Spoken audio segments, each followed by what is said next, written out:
Hello, welcome to Ken studies.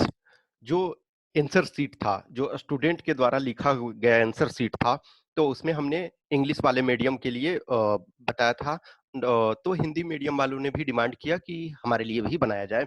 तो देखो, जो हिंदी मीडियम वाले भी हो, इसको देखने से पहले इंग्लिश मीडियम वाला देखो, क्योंकि उसमें जो कुछ फ्रंट पेज हमने जो दिखाया था, वो बेसिक फ्रंट पेज, और जो इंग्लिश वाला पार्ट था, जैसे आपका ये जो आपका प्रेसी राइटिंग था या फिर फ्रंट पेज था, तो वो सेम, दोनों में सेम होगा।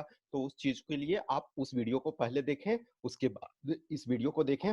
तो इसमें चूंकि आप जानते हो कि हिंदी के लिए क्या है, कि हिंदी में सिर्फ और सिर्फ आपका क्या है कि 80 मार्क्स का जो है वो आप हिंदी में चॉइस है, जो 4 ऐसे हैं, 6 ऐसे रहेगा, उसमें से 4 आपका पास विकल्प है कि 4 उसमें से सेलेक्ट करें।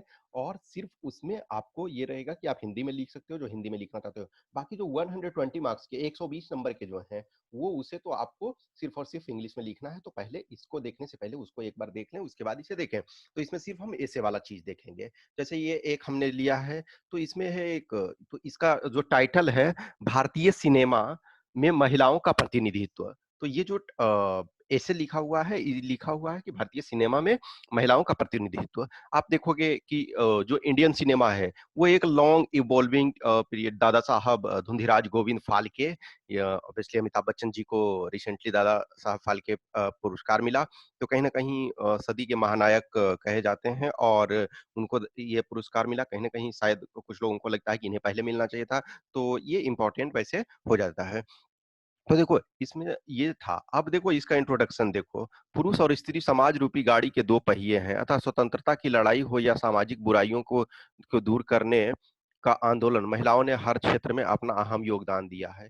देखो, ये महिला सशक्तिकरण और चीजों पे हो गया। भारतीय सिनेमा में महिलाओं का प्रतिनिधित्व, तो कहीं ना कहीं ये जो है इंट्रोडक्शन इनका सही नहीं है। आपको ये चीजें है, या तो आप जो कुछ मूवी हिस्ट्री से आप ये करोगे, या फिर किसी पार्टिकुलर कैरेक्टर, जनरली उन कैरेक्टर्स का करो कि जैसे किसी मूवी का नाम दो जिसमें फीमेल डोमिनेट है, या फिर किसी में ये दो दो आप एग्जाम्पल ले सकते हो जिसमें महिलाओं को बहुत डिग्रेडिंग कंडीशन में दिखाया गया है।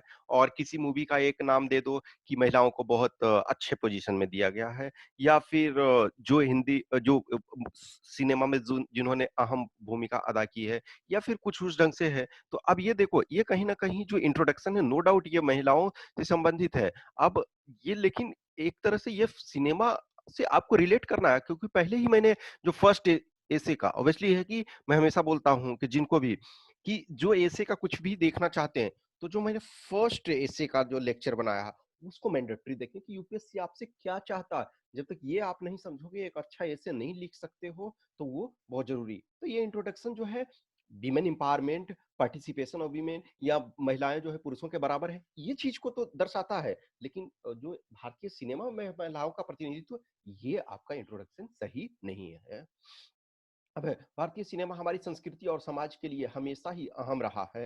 भारतीय सिनेमा की सहायता से महिलाओं ने अपने अधिकारों को बढ़ाया है, सामाजिक बंधनों से लड़ाई की है। वास्तविक स्थिति क्या है और क्या होना चाहिए, एक महिला के जीवन, इस पर समाज को सोचने पर मजबूर किया है। भारतीय सिनेमा में जहां दशकों पहले माँ को अनपढ़ और चौखट के अंदर तक ही दिखाया जाता था, वहीं आज फिल्मों में महिलाओं को उससे आगे बढ़कर कार्यकारी, साहसी और बलिदान और मेहनत के प्रतीक के रूप में दिखाते हैं। हाँ देखो, ये वाला सही है। मेन जो बॉडी लिखा गया है, ये आपका सही लिखा गया है। देखिए, भारतीय फिल्मों में, अब ये भारतीय होना चाहिए सही, ये गलत है, ये दंडनीय होना चाहिए। जहां लंबे संघर्ष के बाद आज पुरुष के अतिरिक्त महिलाओं को प्रमुख किरदार के रूप में कहानियां दर्शाई जा रही है, वहीं ये एक बड़े बदलाव को दर्शाता है, जिससे समाज में व्याप्त भेदभाव खत्म होगा। हर व्यक्ति को अपने पसंदानुसार कार्य करने का मौका मिलेगा। परंतु हर सिक्के के दो पहलू होते हैं। जहां एक महिलाओं का प्रतिनिधित्व, जहां एक महिला या एक और, ठीक है ना, तो स्मॉल स्मॉल थिंग्स को आपको ध्यान रखना है। जहां एक और महिलाओं का प्रतिनिधित्व सामाजिक बदलाव लाया है, वहीं दूसरी तरफ महिला कई बार विक्रय बिंदु बनकर रह जाती हैं। अनैतिक नृत्य और बेतुके कपड़ों से समाज पर नकारात्मक प्रभाव भी पड़ रहा है। हिंदी सिनेमा के इतिहास और वर्तमान पर ध्यान दें तो अब ये स्मॉल स्मॉल थिंग को आपको ध्यान रखना होता है। महिलाओं का प्रतिनिधित्व बेहद अधिक बढ़ा है और पश्चिमीकरण का प्रभाव भी दिखता है। महिलाओं को अपने सकारात्मक प्रतिनिधित्व का ध्यान देना है, ठीक है? तो थोड़ा कंक्लूजन भी इनका सही नहीं है और प्रॉपर इंट्रोडक्शन भी सही नहीं है। तो कहीं न कहीं देखो इनका मेन बॉडी ठीक-ठाक है, ऑन एन एवरेज अच्छा है, लेकिन जो इंट्रोडक्शन है और कंक्लूजन वो उस पर अधिक ध्यान देने की ज़रूरत है। नेक्स्ट है आपका जो नेक्स्ट टॉपिक है ये आपका भारतीय भारत में आंतरिक सुरक्षा पर डिजिटल क्रांति का प्रभाव। यानी भारत में आंतरिक सुरक्षा पर डिजिटल क्रांति का प्रभाव, ये ऐसे है, टॉपिक है, टाइटल है। तो डिजिटल क्रांति का प्रभाव आंतरिक सुरक्षा के लिए महामारी के समान है। अभी 2 दिन पूर्व ही अमेरिका में अपने आंतरिक सूचना एवं गोपनीयता के हनन के चलते फेसबुक पर जुर्माना लगाया है। अ, देखो इट्स बेटर कि अब जैसे ये है, तो नॉर्मली दैट्स फाइन। अब यदि ये देख रहे हो, इनका इंट्रोडक्शन में आप ये लिखा है कि डिजिटल क्रांति का प्रभाव आंतरिक सुरक्षा के लिए महामारी के समान। यानी आप पहले ही नेगेटिव कंक्लूजन आप डाल दिए, तो ये नहीं होना चाहिए। और उसके बाद आप बेटर है कि इस केस को इंडियन कॉन्टेक्स्ट में लेते तो ज़्यादा अच्छा होता, तो इंट्रोडक्शन इसमें भी बुरा है। आए दिन खबरों में हम देखते हैं किसी का अकाउंट अकाउंट हैक हो जाता है, ठीक है ना? अकाउंट हो जाता नहीं, अकाउंट हैक हो जाता है। तो बहुत सारे देखो मिस्टेक्स होते हैं, जब आप लिखते हो ना तभी आपको पता चलता है कि एक्चुअल हम क्या कर रहे हैं। बैंक से पैसे निकल जाते हैं, गोपनीय सूचनाएँ सार्वजनिक हो जाती है, ये सब डिजिटलीकरण का ही नकारात्मक परिणाम है। डिजिटल क्रांति का मुख्य उद्देश्य कार्यों को आसान बनाना, कागज रहित करना था। किंतु इसके सकारात्मक पहलू के साथ ही इसके नकारात्मक पहलू भी सामने आए हैं। डिजिटल क्रांति को तीसरी औद्योगिक क्रांति कहते हैं। वर्तमान में डिजिटलीकरण, अब देखो डिजिटलीकरण वो एक ही है, ठीक है ना? ये अलग-अलग नहीं होगा, एक होगा। के चलते जो समस्याएँ आ रही है, लगातार देशों द्वारा संस्थाओं का आरोप-प्रत्यारोप का सिलसिला बढ़ गया है। इस बढ़ती समस्या को देखकर हम कह सकते हैं कि अगला विश्व युद्ध का कारण ये डिजिटल क्रांति हो सकती है। इस क्रांति के चलते जहां फाइलों को नष्ट करना, सॉफ्टवेयर, हार्डवेयर और कार्य कर रहे ऑपरेटिंग सिस्टम को नष्ट किया जाता है, वहीं फाइलों को चुनना, सार्वजनिक करना, आपत्तिजनक मैसेज भेजना आदि है। इस क्रांति का असर सकारात्मक पहलू यह है कि इससे कई कार्यों को आसानी बिना किसी गलती के समय से पूर्व किया जा सकता है। वर्तमान इंटरनेट की ही दुनिया है, जहाँ से आपको सारी जानकारी मिल सकती है। इसके द्वारा हम अपना सुरक्षा घेरा मजबूत कर सकते हैं। हमें पूरे दुनिया की खबर होती है कि कब, कहाँ, क्या हो रहा है। भविष्य में होने वाली समस्याओं का पता चलता है। इस पर डिजिटलीकरण ने जीवन को सुगम्य भी बनाया है, अर्थात हर सिक्के के 2 पहलू। अब देखो, ये आंतरिक सुरक्षा पे लिखना था, इन्होंने सिर्फ़ और सिर्फ़ डिजिटल क्रांति को लिख दिया एक तरह से सामान्य चीज़ों में।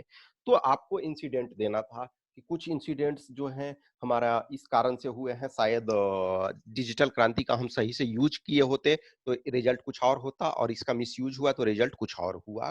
तो इन चीज़ों को आपको अब देखो, आपने लिख दिया 300 वर्ड्स की जगह 350 वर्ड्स भी लिख दिया, लेकिन कहीं न कहीं सही नहीं है, तो वो उसका आपको सही से मार्क्स आपको नहीं मिल पाता है।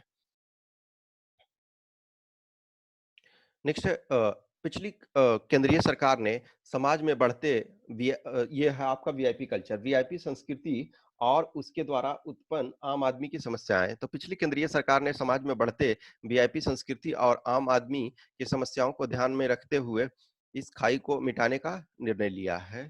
तो ये जो आपका वीआईपी कल्चर जो वो लास्ट टाइम का था कि सुप्रीम कोर्ट ने करा था, ये आदेश दिया था कि ऐसा है कि आप उससे समस्याएँ आम आदमी को होती है।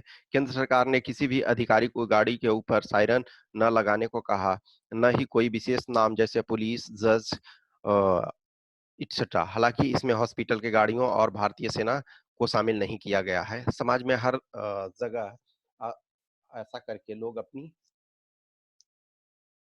धौंस जमाते थे, इंसानियत को किनारे कर देते थे, अपने पद के नाम का कार्य कराते थे। इसके चलते आम आदमी की समस्याओं का सामना करना पड़ता था। किसी भी सामाजिक और सार्वजनिक स्थल पर सबसे पहले अपना काम करवाना, उनको दूसरों की समस्याओं को तवज्जो न देना आदि प्रवृत्ति हो जा रही थी। इसके चलते कई बार आम आदमी ने अपनी जान तक गँवा दी थी। प्रेम और बंधुत्व समाज से जैसे खत्म होने लगा था, लोगों में अहम का भाव और केवल अपने सुख तक ही ये हो गया था। वीआईपी संस्कृति का इस तरह पालन करने वालों को याद होना चाहिए कि वीआईपी संस्कृति वीआईपी नहीं, देश की जनता है, जिसने उन्हें चुना है, जिससे उन्हें ऊँचाई प्रदान की है, जहाँ वो पहुँचना चाहते हैं। तो देखो, अब ये कहीं न कहीं जो चीज़ें हैं लास्ट जो है एंडिंग इनका प्रॉपर नहीं हो पाया है। डी है परमाणु कचरा यानी कि जो परमाणु खतरा है, जो कचरे हैं, बेस्ट हज़ार्ड्स हैं, उसका प्रभाव और नियंत्रण। तो देखो, महान लेखक का कहना या तो किसी लिख दो नहीं कुछ है तो किसी महान लेखक या फिर इनका नाम लिखो कि खैर है कि मनुष्य उड़ नहीं सकता, वरना वो पृथ्वी के साथ-साथ आकाश को भी प्रदूषित कर देता।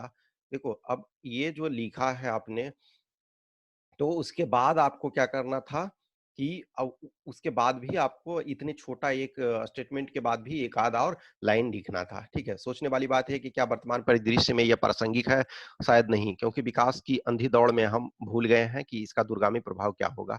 लगातार देशों में हो रहे प्रक्षेपण, अभ्यास, सैटेलाइट का लॉन्च किया जाना, ब्रह्मांड में कचरे को ढेर बढ़ रहा है, परमाणु ढेर हो या तकनीकी ढेर, इससे आने वाली पीढ़ी बेहद हताश होगी। वर्तमान परिदृश्य यह है कि सभी देश खुद को परमाणु संपन्न बनाने में लगे हुए हैं, जैसे कि यही पैमाना हो उनकी समृद्धि का। अभी की ही बात करें तो परमाणु संपन्न देशों के पास जितना मिसाइल है, उससे इस संपूर्ण पृथ्वी को 7 टाइम पूर्णतः ध्वस्त किया जा सकता है। द्वितीय विश्व युद्ध के दौरान हुई घटना किसी से छिपी नहीं है। जापान के क्षेत्र हिरोशिमा और नागासाकी में अभी उसका प्रभाव दिखता है। वहाँ बच्चे अविकसित विकलांग पैदा होते हैं, मीन्स यहाँ दिव्यांग ऑब्वियसली अब हो गया है होते हैं। त्वचा की समस्या तो आम है, परमाणु को इतना बढ़ता देख हम ज़िंदगी में ज़हर घोल रहे हैं, भविष्य के प्रभाव को समझते हुए। अब देखो, ये जो है ना कि इसमें आपको सिर्फ़ और सिर्फ़ जो हम एनर्जी के लिए यूज़ कर रहे हैं, उसका डिस्पोज़ल साइंटिफिक वे भी आपको इंक्लूड करना था। तो दिस इज़ अ स्मॉल ये थिंग है कि हमने ये ट्राई करा है, कोशिश करा है, ये आपको प्रोवाइड करने का। और देखो हमेशा ये है कि जब तक आप खुद नहीं लिखोगे, ऐसा नहीं है कि कोई भी एक ही दिन में सारी चीज़ें सीख जाता है। आप प्रैक्टिस करोगे, आप मिस्टेक्स करोगे तो जो भी है मैं वही बोल रहा हूँ कि ऐसा नहीं है कि आप हमारा ही टेस्ट लिखो। मैं ये बोल रहा हूँ कि मैं ये सुविधा प्रोवाइड करवा रहा हूँ आपको कि आप टेस्ट लिखोगे तो फीडबैक प्रोवाइड। अदरवाइज़ आपको जो भी हैं सीनियर हैं और इनको दिखाओ, जितना लिखोगे कभी-कभी क्या होता है ना कि हम कितना भी लिखते हैं, हमें अपनी गलती नहीं पता चलती है। तो आप दूसरे से फीडबैक लोगे, चीज़ें करोगे, तो आपको सही से पता चलेगा। तो hope you enjoyed this session. कुछ भी क्वेश्चन्स क्वेरी है तो आप कमेंट बॉक्स में डाल सकते हो। हमारा नंबर और अदर वीडियोज़ में डाला हुआ है, तो आप वहाँ से आप देख सकते हो। उस चीज़ को आप करो, जहाँ भी प्रॉब्लम हो तो आप उसको डिबेट करो, डिस्कस करो, लेकिन रेगुलर प्रिपरेशन करते रहो, पढ़ाई करते रहो। Once again thanks for watching this.